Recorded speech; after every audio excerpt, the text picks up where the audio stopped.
사는 일이라는 것이 결코 우리가 장래의 일을 알지를 못합니다. 그래서 때로는 내가 수고한 것 이상으로 큰 성과를 거두기도 하고, 그러나 반대로 때로는 나의 잘못 혹은 내 잘못과 관계없이 큰 손해를 입기도 하고 아주 어려운 일을 겪기도 하는 것이 우리 인생의 길입니다. 그래서 여러 가지 일들을 겪는 중에 이 세상의 역사는 승자의 기록이란 말이 있듯이 이긴 사람이 자기 편하게, 자기 유리하게 기록하는 것이 역사입니다만은, 성경의 위대함은 바로 사람의 모든 그런 치부들, 사람의 죄인됨을, 사람의 어두운 면을 다 그대로 노출시킨다는 것이 성경의 위대한 기록입니다. 이스라엘 사람들이 제일 존경하는 왕은, 성군이라고 하는 사람은 두말할 것 없이 다윗 왕이죠. 우리가 세종대왕을 흠모하는 것 이상으로 그 사람들은 자기들 국기에다가 다윗의 별을 그려놓고 추앙하고 있습니다. 그 정도로 다윗 왕을 숭상하는데, 성경은 그렇게 추앙하는 다윗조차도 허물을 가감없이 다 기록하고 노출하는 것이 성경입니다. 이런 점에서 성경은 대단히 위대한 책이라고 할 수 있습니다. 오늘은 이제 우리가 유다에 대한 기록을 통해서 하나님의 은혜를 나누려고 그러는데, 저는 이때까지 성경을 웬만큼 읽는다고 읽었는데 유다에 대해서 이렇게 깊이 묵상할 수 있는 기회는 이번이 처음입니다. 여러분 아시는 대로 요즘 새벽에 이제 성경을 통독하는데, 요즘은 구약 성경, 창세기를 통독하고 있는 중이거든요. 창세기를 통독하는 중에 요 며칠 사이에 제 머리는 온통 유다에게 꽂혔습니다. 여러분, 우리가 족장의 역사를 볼 때 유다는 스쳐 지나가잖아요. 유다? 야곱의 12아들 중에 한 사람 정도, 그 정도로 우리 다 지나가고, 족장이라고 그러면 아브라함, 이삭, 또 야곱, 또 그 밑에 모세 정도, 또 한 사람 더 끼우면 요셉, 이런 정도를 우리가 살피는데, 지난 한 주간 제 머릿속에 온통 유다를 지울 수가 없었습니다. 유다를 깊이 좀 생각해 보니까 유다를 통해서도 하나님이 우리에게 주시는 말씀이 분명하더라고요. 그래서 오늘은 이제 유다를 살피는 중에 참 허물도 많고 여러 가지 과오도 많고 아픔도 많이 겪은 이 유다가 어떻게 성숙한 인격자가 되고 신앙의 인격자가 되고 하나님 앞에 쓰임을 받는지, 하나님의 은혜의 자리에 도달하게 되었는지 한번 살펴보고 싶습니다. 오늘 본문의 내용을 이제 다 소개하기는 어려워서 18장까지만 읽었습니다. 적어도 38장을 다 읽어야 되는데 18절까지 읽었고, 또 37절부터 해서 사실은 50장 끝에까지 다 읽어야지 유다의 사람 됨됨이를 알 수 있는데, 간략하게 그것을 제가 말씀드리고 성경은 군데군데 좀 찾아보도록 그렇게 하겠습니다. 유다는 여러분들이 아시는 대로 야곱이 낳은 12아들 중에 한 사람이지 않습니까? 야곱이 낳은 12아들이 오늘 현재 이스라엘 12지파를 이루는 그런 이제 시초가 됩니다. 그러니까 야곱이 이스라엘이라고 이름이 개명이 되는데, 그 야곱이 바뀐 이름 자체가 나라의 이름이 된 이유가 바로 거기에 있습니다. 야곱이 낳은 12아들로 말미암아서 이스라엘이라는 나라가 형성이 돼요. 우리 전주희 씨, 밀양 박 씨 이러듯이 이스라엘은 12지파가 있는데 이 12지파가 다 야곱으로부터 난다고. 근데 야곱을 지금 길게 말씀드릴 수는 없지만은 야곱이라는 사람은 좀 평범한 사람은 아니에요. 그거는 좀 일반적인 말이고, 조금 심하게 말하면 야곱이라는 사람은 조금 시원찮은 사람이에요. 나중에는 아주 그도 깊은 하나님의 사람이 되지만은 야곱도 대단히 좀 시원찮다고요. 여러 관점에서 볼 수 있지만은 야곱이 이제 나이가 한 70 가까이 될 때까지도 장가 못 간 사람이에요. 성경에는 70 될 때까지 장가 못 갔다는 말은 없는데, 요셉의 나이하고 이렇게 그때 애굽 왕 앞에서 야곱이 자기가 130살이라 이런 거 하고 이렇게 셈해 보면은 야곱이 자기 형 낯을 피해가지고 형의 보복이 두려워가지고 외삼촌 집으로 피신할 때 나이가 70어간입니다. 그러니까 야곱이 148세까지 150 가까이 살았으니까 요즘 우리로 치면 한 40 될 때까지 장가 못 간 사람이에요. 장가 못 간 사람들 용서하고 들었어요. 이 40 될 때까지, 야곱의 나이로는 70 다 될 때까지 장가 못 갔다는 건 뭔가 문제 있어요. 자기 형 에서는 결혼했어요. 형은 결혼했는데 야곱은 장가 못 갔다고요. 못 간 게 뭐 여러 가지 이유가 있겠지만은 아주 그의 좀 독특한 그런 아주 이기적인 그런 성향, 뭐 그런 것도 한 몫을 했을 것입니다. 그래서 어머니 리브가 치마폭에서 늘 있었는데 우리는 어머니의 사랑만 독차지했다는 생각 때문에 어린 소년으로 생각하지만은 조금 전에도 얘기했듯이 세움을 해보게 되면은 그가 외삼촌 집에 갈 때 나이 벌써 70쯤 된다고. 그러면 외삼촌 집에서 20년 살다가 요셉을 낳고 외삼촌 집에서 도망해 나오듯이 나오잖아요. 그러면 요셉을 낳을 때 몇 살 때 나온 건 90살에 나왔습니다. 여러분 그거 몰랐지요? 그런데 애굽의 총리가 된 요셉이 30살에 총리가 되거든요. 그건 성경의 기록입니다. 7년 풍년 2년 기근 만나가지고 전부 항복하고 가나안 야곱의 족속들이 양식 얻으러 오잖아요. 그러면 그때 요셉 왕이 39이거든요. 요셉 총리가 39이라고. 39일 때에 야곱이 애굽 왕 앞에 와가지고 내 나그네 세월, 험한 세월 130살 살았습니다 이러잖아요.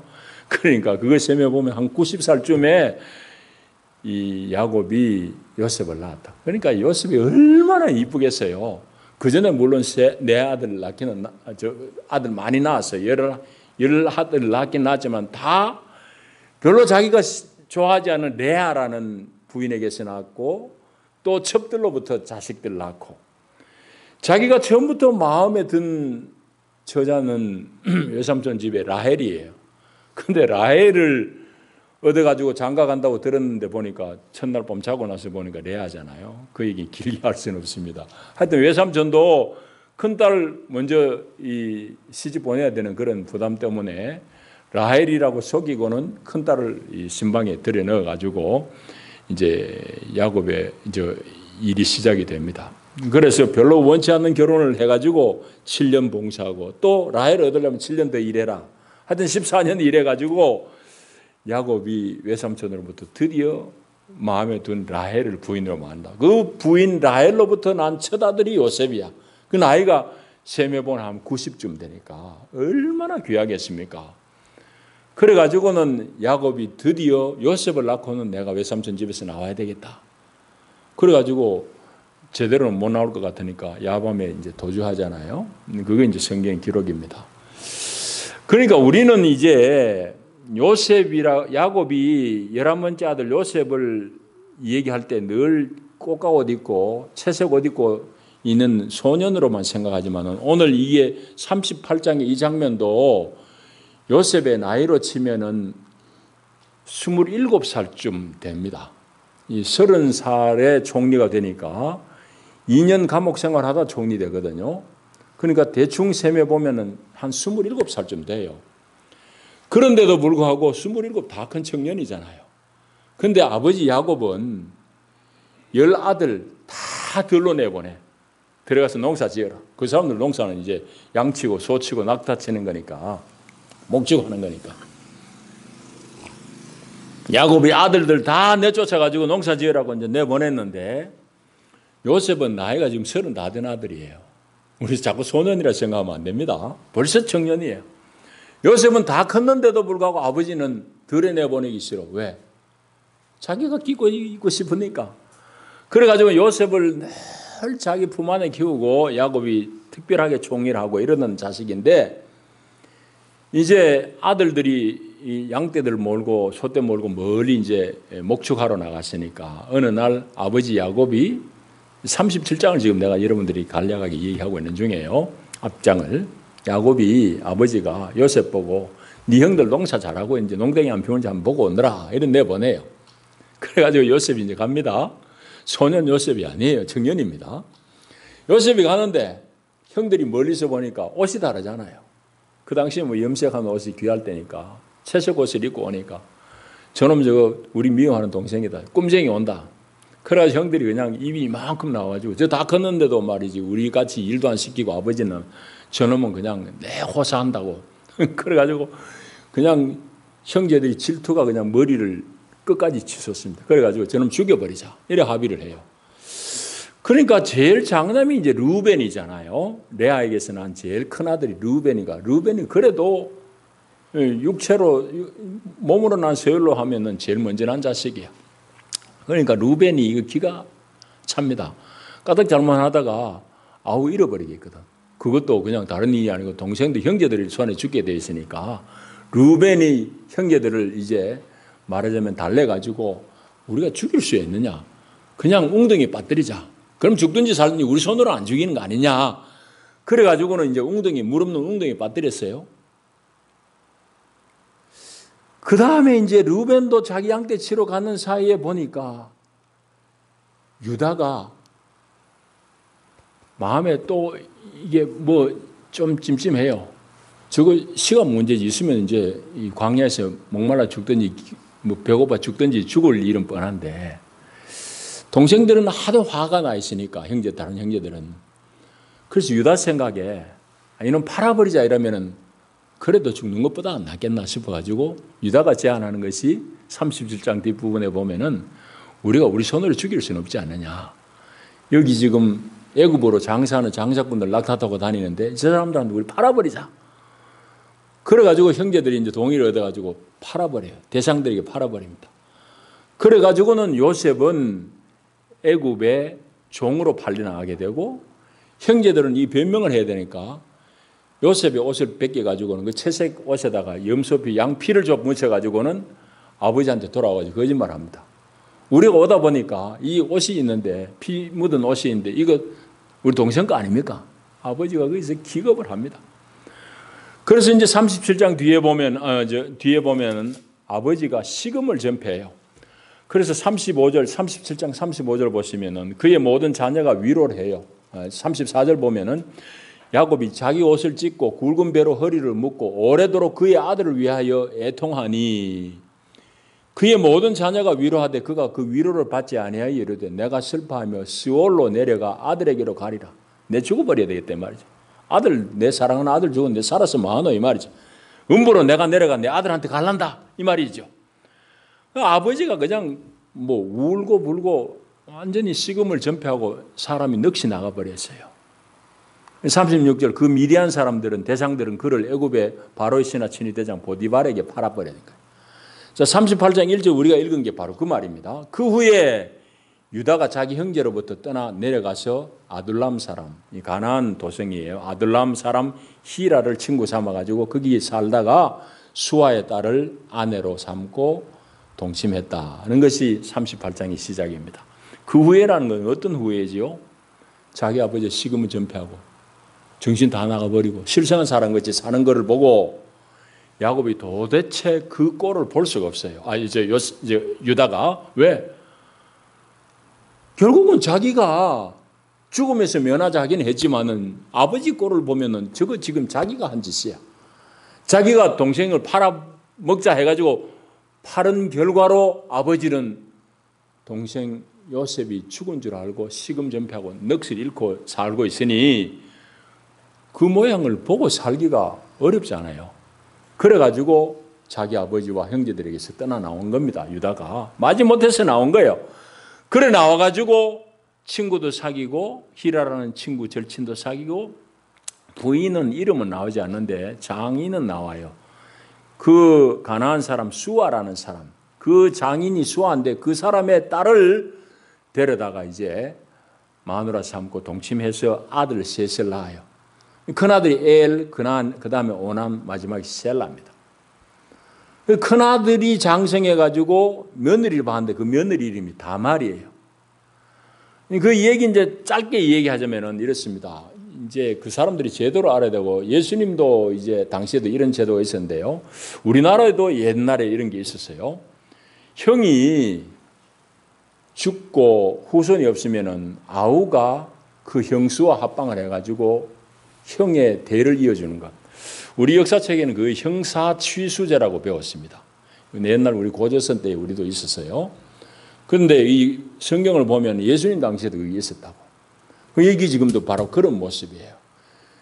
장남 엘이 무슨 죄를 지었길래 하여튼 하나님 앞에 심판을 받아가 그만 죽어버렸습니다. 엘이. 장남이 죽고 나니까 이 손 없이 자식 없이 죽어버렸으니까 아버지 유다가 마음이 먹먹하잖아요.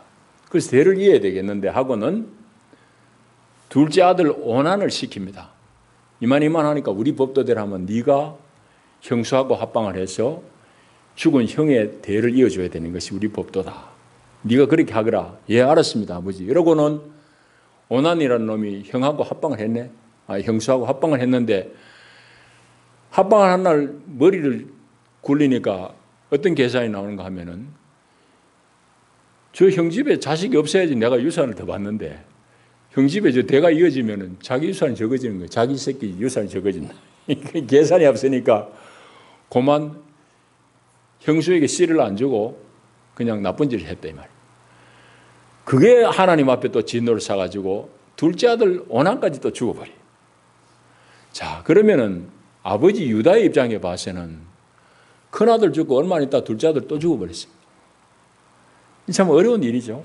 대단히 힘든 일입니다. 자기가 아버지 집에 형제들로부터 떠나온 것도 가족 간의 이런 상실 때문에 거기에 대한 책임감 때문에 죄책감 때문에 떠나왔는데 이번에 자기는 별 잘못이 없는데 두 아들이 졸지에 자기 곁을 떠나버려요. 그 마음이 얼마나 아프겠습니까? 성경에 명확하게 표현 없지만 그 다음에 얼마 안 있다가 부인조차 세상을 떠나버려요. 부인이 왜 떠났을까? 추측컨대는 아마 이 부인도 몹시 상심했을 것입니다. 부인도 세상을 떠나. 유다 입장으로 보면 두 아들 잃어버렸지, 마누라 죽어버렸지. 이 세상엔 전혀 낙이 없습니다. 유다가 너무너무 힘들어요. 자, 그래가지고는 마누라 장례 겨우 치르고 나서 이제 가을거지 하는데 그 사람들이 가을거지는 양털 깎는 거예요. 농사 지은 사람들이 아니니까 목축하는 사람들이니까 양의 털을 깎아가지고 이제 돈을 버는 그런 시대입니다. 양털을 깎는 날 머슴들 다 시켜놓고 양털 깎는데 이제 거기에 자기 친구하고 이제 가보자 해서 이제 가는 거예요. 그 소문이 며느리 다말에게 이제 알려졌습니다. 네 시아버지가 이기 부근에 온다 이러더라. 다말이 꾀를 낸 게 뭔가 하면은 아버지가 내 남편 죽었다고 시동생 내 방에 넣어가지고 이거 자식도 못 얻고 시동생만 죽어버렸는데 그러면 셋째 시동생 그 다음 시동생이 자랐는데 내가 그 사람하고 합방을 해야 될 텐데 우리 시아버지는 도대체 말도 없고 시아버지는 할 말이 있죠. 자기들은 계산이 있어요. 셋째 아들조차도 그러다가 죽어버리면 안 되니까 유다는 셋째 아들을 아끼는 거예요. 법도를 안 지키고 있단 말이에요. 다말은 우리 시아버지가 우리 법도대로 내 대를 잊게 안 해주나 기다리고 있는데 깜깜무소식이야. 그래가지고 과부가 입는 옷이 따로 있는데 과부의 옷을 다 벗어버리고 다말이 자기 시아버지 온다는 소식을 듣고는 창녀로 분장을 합니다. 창녀의 옷을 입고는 시아버지에게 접근해요. 시아버지는 마누라도 죽었겠다. 이거 뭐 자꾸 접근하는 여자를 보고 이제 마음이 쓰여가지고 그 며느리하고 창녀로 분장한 며느리하고 합방을 해요. 거기서 난 자식이 이제 두 아들이 있습니다. 그게 바로 베레스하고 세라인데 이 두 아들 며느리하고 사이에서 났으니까 이게 손자예요. 아들들이 하여튼 복잡하지만 성경 그걸 다 쓰고 있습니다. 이 아들이 너무너무 귀한 족보를 이어갑니다. 뭐 그건 여러분 아시는 대로 다윗의 가문이 바로 이제 여기서 나요. 그뿐만 아니라 예수님도 육체적으로는 이 가문에서 난다고요. 베레스에게서 난다고요. 자, 그걸 봐서 이 유다가 아주 이스라엘 역사에 있어서는 대단한 인물로 그렇게 이제 헌신하게 되는데 오늘 성경을 통해서 우리가 확인해야 될 것은 야곱의 넷째 아들인 이 유다, 레아에게서 난 넷째 아들입니다. 유다가 야곱으로부터 장자로 축복받고 인정받을 뿐만 아니라 역사 속에서도 실질적으로 이스라엘이라는 나라, 유다 왕국이 이 유다를 이제 기념하는 이름이잖아요.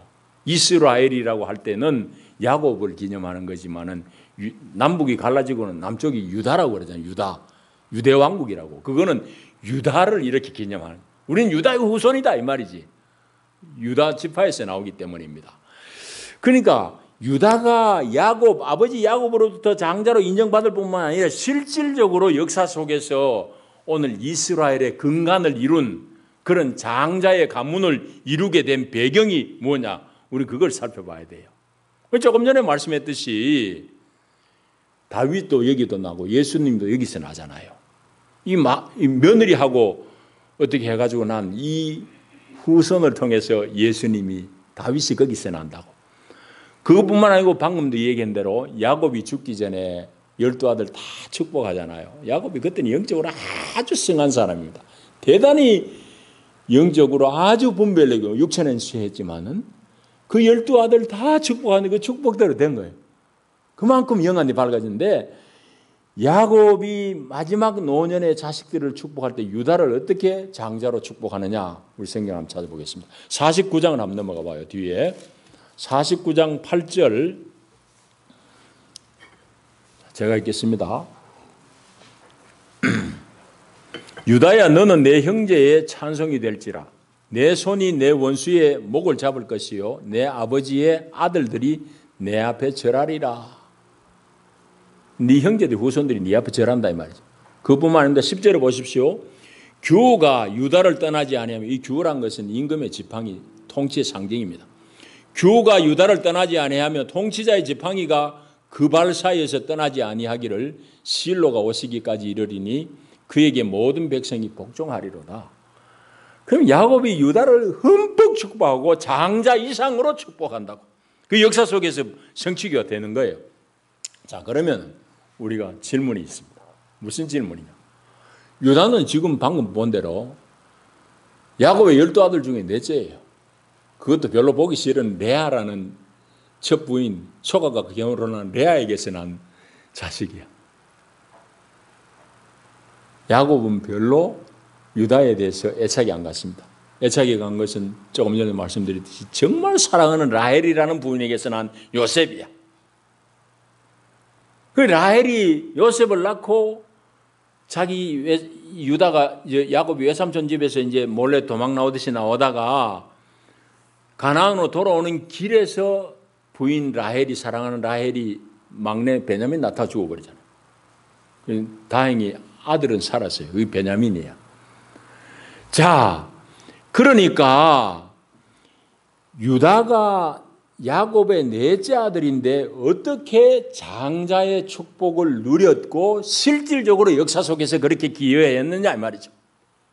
우리 그걸 좀 살펴봐야 됩니다. 그런데 그렇게 얘기하면 꼭 대답하는 사람 중에 많은 사람이 이렇게 얘기합니다. 넷째 아들 유다가 어떻게 장자의 지위를 누리고 하나님의 축복을 누렸느냐. 그럼 많은 사람들이 이야기하기를 그거 다 하나님의 은혜지요 이럽니다. 맞습니까? 하나님 은혜 맞죠. 또 하나님이 정하신 이치죠. 하나님 정하신 예정이죠. 맞지요. 근데 소위 은혜 얘기하는 사람들 거기서 머문다니까. 그게 문제라고 저는 봅니다. 여러분, 은혜 얘기하는 사람들의 한계가 거기에요. 거기서 멈춰버리니까. 그 사람들 머릿속에는 하나님은 틀린 말은 아니지만 전지전능하시고 하나님은 당신 마음대로 하시는 분이고 또 조금 더 속된 표현대로 하나님 엿장수 마음대로야. 당신 마음대로 하는 분이니까 유다도 자기 마음에 드니까 그렇게 장자로 썼겠지. 이래 얘기해버리니까 신앙의 인격이 어떻게 자라겠어요? 인격이 어떻게 성숙하겠냐고. 우리는 한 걸음 더 전진해야 됩니다. 더 나가야 됩니다. 이가 하나님의 뜻 가운데서 은혜를 입고 그가 며느리를 통해서 정말 부끄러운 그런 자식을 낳았지만 거기서 다윗이 나고 예수가 나고 엄청난 그런 은혜를 누리잖아요. 정말 이스라엘 야곱의 장자로 인정받게 되었는데 그 배경이 뭐냐는 얘기죠. 그걸 저는 유다의 일생을 쭉 묵상하면서 제 나름대로 내린 결론은 이겁니다. 그건 우리 38장 읽은 대로 요셉을 이제 자기가 팔아버렸잖아요. 아버지 식음을 전폐하고 정신 다 잃어버리고 넉나간 사람같이 실성한 사람같이 사는 걸 봤어요. 볼 때마다 더 볼 수가 없어서 아버지를 떠나가지고 형제를 떠나가지고 자기 따로 살림 차렸다. 가난한 사람들하고 살았다 이 말이지. 그러니까 동생을 판 그 아픔, 그 과오, 아버지가 실성한 사람같이 사는 모습을 볼 때마다 자기는 가슴을 쳤을 거예요. 그런 회한이 있는데 자기는 이제 결혼해가지고 겨우 가정을 일구고 가장으로서의 좀 재미를 누리려고 하는 때에 자식 둘 잃어버리고 마누라까지 세상 떠나버리고, 이건 자기 잘못하고 전혀 관계없는 그런 고난이에요. 그런 고난 속에서 이 사람은 하나님의 사람으로 성숙해지는 겁니다. 유다가. 여러분, 말하자면은 자기의 실수, 자기의 과오, 또 그 가족을 잃는 상실의 아픔 속에서 이 사람은 아주 성숙한 신앙 인격자가 되고 가족의 가치를 몸으로 깨닫게 되는 사람이 된다 이거예요. 그런 것들을 우리의 성경을 통해서 유다의 일생을 통해서 우리는 또 확인해야 돼요. 본문 안에서는 볼 수 없으니까 한 두 군데 찾아보십시오. 저 뒤에 44장으로 한번 넘어가 보십시오. 44장에는 어떤 장면인가 하면은, 여러분 성경을 이제 잘 모르는 사람들에 대해서 약간 요약하겠습니다. 이제 자기들이 팔아먹은, 아버지는 죽은 줄 알았던 요셉이 애굽에 가 총리가 되잖아요. 미국의 국무장관 이상이에요. 그 당시로는 대단한 세도가가 된 거예요. 바로가 모든 정권을 다 맡겼으니까. 요셉이 30에 총리가 돼가지고 지금 39살 되는 해에 일이 벌어진 거예요. 가나안 땅에도 기근이 들어가지고 다 죽게 생겼으니까 애굽에 가서 곡식 사러 간 거예요.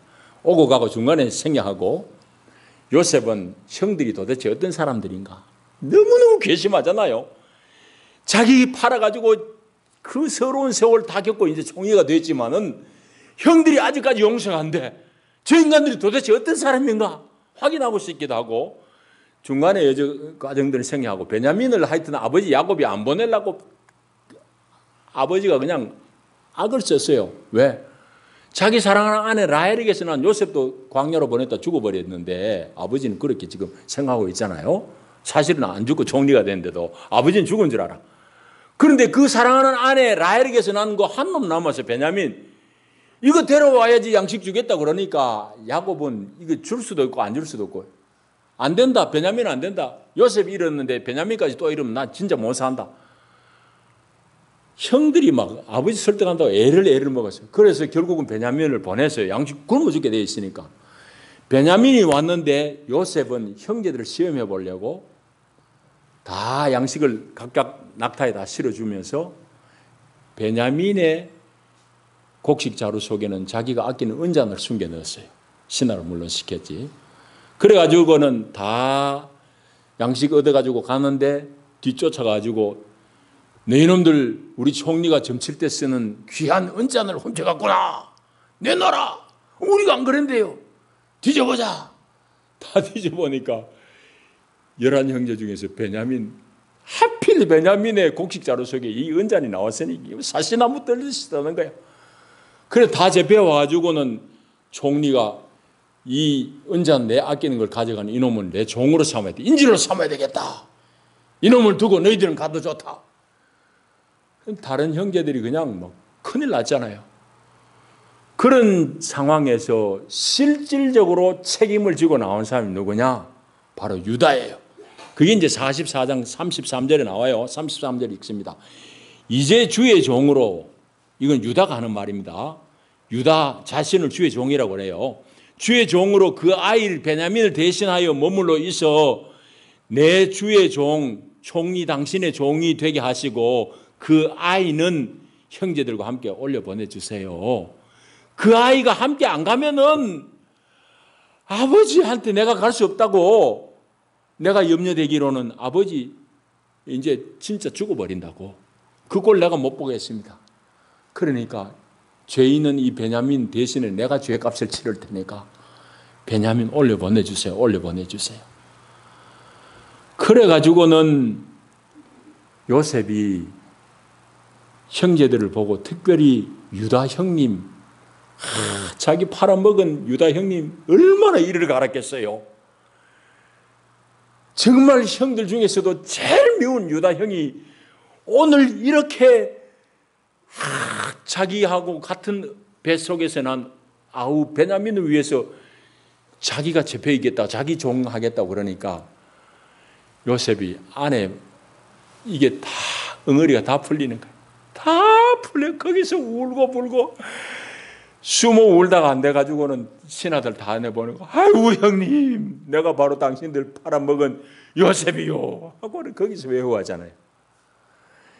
자, 이게 이제 그 창세기 전체 내용이에요.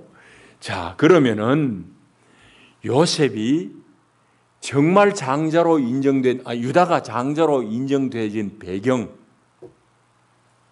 바로 이 장면을 통해서 확인할 수 있습니다.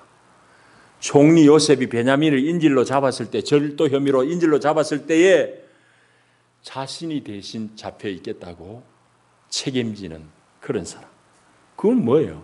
아버지에 대한 염려 때문이잖아요.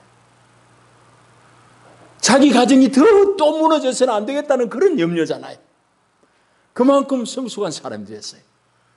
그래서 베냐민 내보내주소. 내가 종살이 하겠소. 내가 인질로 잡혔겠소. 그런 사람이 되어야 하잖아요. 여러분, 장자가 그냥 된, 하나님 은혜로 된, 은혜로 되지만 하나님 쓸만한 사람 쓰는 거지. 또 하나 더 살펴봐야 됩니다. 이제 이런저런 또 몇 번의 더 과정을 거친 다음에 야곱의 후손도 일족이 다 70명 돼요. 70여 명의 대가족이 야곱이 자기 죽은 아들이 요셉이 총리가 되어 있다니까 얼마나 기쁘겠어요. 이게 꿈인가 생신가 하는데 형제들이 아버지 모셔오라고 지금 리무진 보냈습니다. 그 당시로는 마차예요, 마차. 아주 좋은 최고급 세단을 보니까 아이고 우리 아들이 진짜 출세했구나. 그래가 가요. 그래가지고는 야곱이 70여 명 되는 후손들 다 이끌고 애굽으로 갈 때에 어떤 장면이 있느냐. 자, 그걸 또 봅니다. 46장 28절을 봐요. 자, 저기도 제가 읽습니다. 야곱이 유다를 요셉에게 미리 보내어 자기를 고센으로 인도하게 하고 다 고센 땅에 이르니 했습니다. 야곱이 자기 마음 같아서는 자기가 쫓아가가지고 아들 총리를 만나고 싶지만 이제 이미 몸은 옷에 있어요. 몸은 옷에 자기는 못 가고 대신 우리 온 식구들 대표로 유다야 네가 먼저 가가지고 요셉에게 다 얘기해라. 우리가 고셉에 온다고. 그 얘기 무슨 얘기예요? 우리 가족의 대표 내 대신 유다 네가 해라 이 말이잖아요. 그만큼 이제 유다가 가족을 책임지는 자리에 서게 되었습니다. 이런 것들이 야곱이 노년에 나중에 한 18년 더 있다가 이제 축복하고 죽거든요. 마지막 축복할 때 장자로 축복한 이유지. 그가 어떻게 장자의 신분 지위를 누렸습니까? 넷째 아들인데도. 하나님의 은혜지요 이러면 그 맹한 소리입니다. 여러분, 교회 안에서 은혜로 우리가 하나님의 은혜를 받아야죠. 근데 거기서 머물면 어떻게 하겠냐고. 은혜 받은 사람으로 살아야 되죠. 그죠? 오늘 유다를 통해서 우리 그걸 본다고요. 자, 그래서 그 가족의 리더로 기꺼이 수고하는 것, 아버지한테 인정받는 것, 또 우리 확인합니다. 자, 이제 다시 돌아와서 우리 얘기를 해보십시다. 오늘 이 유다의 일생 한 생애를 통해서 우리가 저는 이 유다를 묵상하면서 두 가지를 생각해 봤습니다. 먼저는 우리 인생이란 게 고난도 또 행운도 그 내 예상, 내 의지를 뛰어넘어서 다가와요. 내 생각과 무관하게 때로는 내 수고한 것 이상으로 성공을 거두기도 하고 때로는 내 잘못하고 내 잘못과 별로 관계없이 엄청나게 어려운 그런 고난을 겪기도 하고 시련을 겪기도 합니다. 그게 우리 인생이에요. 여러분 주보 일면에 그 시가 마침 오늘 말씀과 연결되는 시가 있어서 제가 적어놨습니다. 나중에 읽어보십시오. 지금 말고. 여러분 믿음의 사람이라고 그러면은 내가 1년 뒤에 뭐 올까? 그거 생각하는 것이 아니라 우리가 예상하지 못한 그런 일들이 행운이든지 불행이든지 올 거예요. 어떤 경우든지 간에 그 일들을 하나님 앞에서 우리 신앙 인격을 성숙시키는 그런 기회를 삼아야 됩니다. 유다가 바로 그런 사람이에요. 자기의 과오, 되돌릴 수 없는 과오잖아요. 팔아먹은 형, 동생 어디서 찾노? 아버지는 넋을 잃고 사는 것 눈만 뜨면 봐야 되고 정말 가슴을 더 못 봐가지고 형 집에서 아버지 집에서 도망 나오듯이 나오잖아요. 그래 지 혼자 따로 살아. 그런 아픔, 자기 자식들 마누라 잃어버리는 이런 상실의 아픔을 겪으면서 그는 신앙의 인격이 자란 거예요. 그 증거가 바로 조금 전에 얘기한 그런 증거들이에요. 여러분, 우리가 그런 걸 놓치게 되면 성경 속에서 은혜라고 말은 하지만 도무지 우리 신앙 인격은 성숙하지는 못해요. 그래서 야곱 이 유다를 통해서 그 공간을 얻어야 됩니다. 우리가 앞으로 어떤 일을 만날지 아무도 알지 못한다. 그러나 분명한 것은 그 일 가운데 하나님은 나로 뭐라고 말씀하시고 나에게 무엇을 말씀하시고 나를 성숙시키는지를 고민해야 됩니다. 또 하나 5월달 우리가 너무 식상하도록 듣는 얘기입니다. 5월은 가정의 달이라고 합니다. 오늘 이 말씀을 통해서 가족과 가정의 가치, 그 중요성을 다시 한번 깨우쳐야 됩니다. 유다는 방금 얘기한 대로 이런 자신의 되돌이킬 수 없는 과오, 또 자기의 과오와 별 관계없이 아내를 잃는 이런 상실의 아픔을 통해서 가족의 가치를, 가족의 중요함을 몸으로 깨우친 사람이에요. 그래서 가족을 건사하려고 자기를 드리잖아요. 자기를 희생하잖아요. 그 우리에 살핀대로. 여러분, 가족은 너무너무 귀합니다. 가족의 가치는 말로 다 얘기할 수 없습니다. 정말 세상 끝까지 내가 어떠하든지 간에 가족이라는 이 존재만이 나의 어떠함을 따지지 아니하고 끝까지 나를 지지해주고 격려해주는 것이 응원해주는 사람들이 가족이에요. 그러니까 가족을 우리는 귀하게 얘기해요. 조금 더 그걸 확대시키면은 교회도 아주 또 하나의 가정입니다. 교회는 또 하나의 가정이에요. 그래서 주님은 우리에게 결혼을 통해서 육체의 돌봄을 입는 이 가정을 주셨을 뿐만 아니라 예수 그리스도라는 신랑을 통해서 오늘 신령한 가정을 우리에게 주셨습니다. 교회가 이 또 하나의 가정이에요. 여러분 바르셀로나에 가면은 유명한 성당, 지금 다 지어졌는지 모르겠어요. 성가족 대성당이라고 그러죠. 그 성당 이름, 꼭 무슨 벌집 같은 그 성당이 있죠. 그 성당의 이름이 성가족 대성당입니다. 그 성당의 이름은 너무너무 당연하기도 하고 좋은 이름이에요. 교회란 것은 거룩한 가정이다. 거룩한 가족이다 이 말이죠. 라 사그라다 파밀리아 이름을 그래 지었어요. 거룩한 가정, 가족, 교회 이 말입니다. 여러분 이름을 그래 지든지 안 지든지 간에 교회는 또 하나의 거룩한 가족입니다. 그 여러분들이 끝까지 여러분들의 영혼을, 여러분들의 온 존재를 맡길 수 있는 것도 교회입니다. 나이 든 사람은 내가 교회 가서 뭐하고 하지만 안 돼요. 나이 드신 분들은 교회를 의지해야 돼요. 끝까지 교회 나와서 주님 의지하고 목사한테 의지하고 죽을 때까지 목사 손잡고 죽고 그거 당연한 거예요. 왜? 가족이기 때문에. 그건 미안하다고 생각하면 안 돼요. 그건 교회가 또 하나의 가정이기 때문입니다. 여러분 유다가 그걸 아픔을 통해서 자기 과오를 통해서 깨우쳤어요. 그래서 그 가족이 무너지지 않도록 자기를 기꺼이 내준 사람, 그렇게 성숙한 사람이 됐어요. 오늘 그런 점에서 이 유다를 통해서 가족의 가치를 다시 한번 깨우치는 것입니다. 기도하십시다. 하나님 감사합니다. 유다의 삶을 통해서 오늘 한 믿음의 사람, 그가 날 때부터 혹은 청년 때부터 위대한 사람이 아니라 실수도 과오도 돌이킬 수 없는 그런 잘못도 범했지만은 하나님 앞에 쓰임받을 때 주님은 그 과오의 정도를 개의치 아니하시고 거기서 난 며느리와의 사이에서 난 자식을 들어서 예수님의 조상 다윗의 조상이 되게 하신 것도 하나님이십니다. 그런 은혜를 입은 배경에는 이 유다의 깊은 신앙적인 고민이 있었음을 우리 또한 알게 됩니다.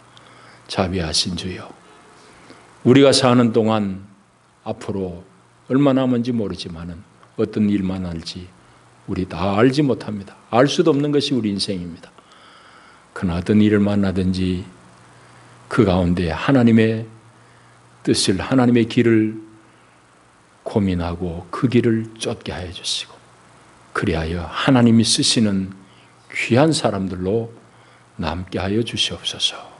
예수님 이름으로 비옵나이다. 아멘.